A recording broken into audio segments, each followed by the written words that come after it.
the recording. Just kidding.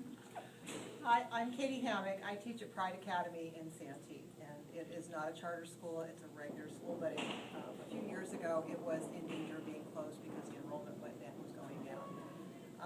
At that time I was a technology resource teacher and I worked with Laura, and I did that for 3 years and then funding went out, so I went back in the classroom and I got back to Pride Academy, and I was really excited because of the technology there. They have, we have Promethean boards, responders in every classroom, a lot of laptops, netbooks, those kinds of things. And 3 years ago, I got to visit your school and a couple of the other schools in Escondido and looked at the iRead program. My principal wanted me to get started on it, so I spent the summer looking at apps and trying to figure out what I was going to do. And so then I started. So I had 2 years of having one-to-one iPods.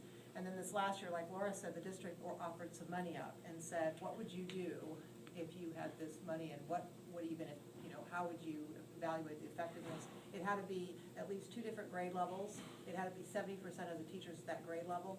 And we had to write this grant and say how we were going to affect student learning. And it couldn't be just, I think it was type 1 and type 2 technology, type 2 being, better than just sitting there and looking at, a multiplication app and practicing math facts.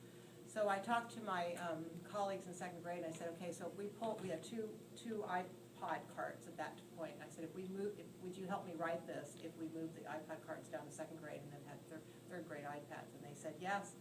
And and they gave us, they partially funded, mostly funded us, and then we're a Title I school. My principal made up the rest.